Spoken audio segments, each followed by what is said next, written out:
গোলাঘাটৰ ৰাজপথত বিদেশী সুন্দৰীৰ উদ্দাম নৃত্য।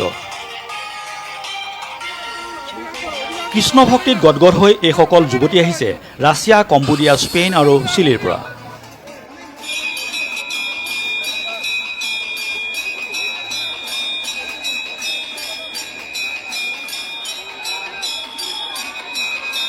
গোলাঘাটত পোনপ্ৰথমবাৰৰ বাবে অনুষ্ঠিত হৈছে শ্ৰী শ্ৰী জগন্নাথ ৰথযাত্ৰা।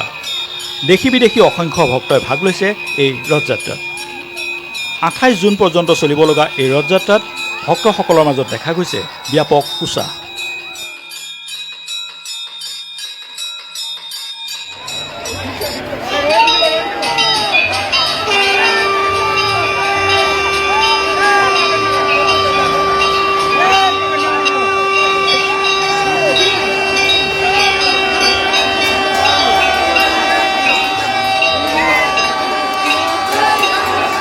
গুৰুত্বপূৰ্ণ খবৰৰ সৈতে ইউনিভাৰ্চিটি নিউজৰ ষ্টুডিঅ' মজিয়াৰ পৰা মই গৌচিটি ইউনিভাৰ্চিটি নিউজৰ সমূহ দৰ্শকসকলক স্বাগতম জনাইছোঁ। গোলাঘাট নগৰৰ ৰাজপথত পোনপ্ৰথমবাৰৰ বাবে উলিওৱা হ'ল শ্ৰী শ্ৰী জগন্নাথ ৰথযাত্ৰা। শ্ৰী শ্ৰী জগন্নাথ ৰথযাত্ৰাত অংশগ্ৰহণ কৰিলে Russia, Colombia, Spain, Brazil, Costa Rica আদি বিদেশী ৰাষ্ট্ৰৰ পুৰুষ, মহিলা আৰু শিশু ভক্ত। এই ৰথযাত্ৰা গোলাঘাট নগৰত পোনপ্ৰথমবাৰে আজিৰে পৰা 28 জুন পৰ্যন্ত বিশাল কাৰ্যসূচীৰে আৰম্ভ হয়। Number back 9 report investigation.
Jagannath মন্দিৰৰ পবিত্ৰ ৰথযাত্ৰাৰ লগত সংগতি ৰাখি আমি গোলাঘাটত ৰথযাত্ৰা অনুষ্ঠিত কৰিছোঁ।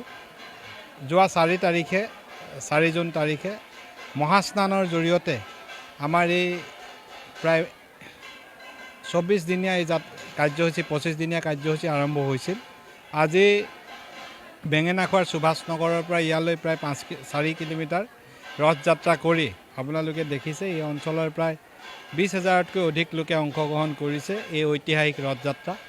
এই ৰথযাত্ৰাৰ জৰিয়তে আমি জগন্নাথ মহাপ্ৰভুৰ ওচৰত প্ৰাৰ্থনা কৰিছোঁ যাতে সমগ্ৰ পৃথিৱীত শান্তি বিৰাজ কৰে, সমগ্ৰ পৃথিৱীত মানুহৰ মাজত প্ৰগতি বিৰাজ কৰে, ৰোগ ব্যাধি অপায় অমংগলৰ পৰা যাতে মানৱ সমাজ মুক্ত হৈ থাকিব পাৰে, আমাৰ অসমখনো আমাৰ জিলাখনো যাতে প্ৰগতিৰ দিশত আগবাঢ়ি যাব পাৰে, মানুহৰ মাজত শত্ৰুতা হ্ৰাস পায়, সকলোৰে মাজত যাতে ভাতৃত্বৰ ভাৱ বৃদ্ধি পায়, আত্মীয়তা বৃদ্ধি পায়, তাৰ কাৰণে আমি মহাপ্ৰভুৰ ওচৰত প্ৰাৰ্থনা কৰিছোঁ, আশীৰ্বাদ বিচাৰিছোঁ।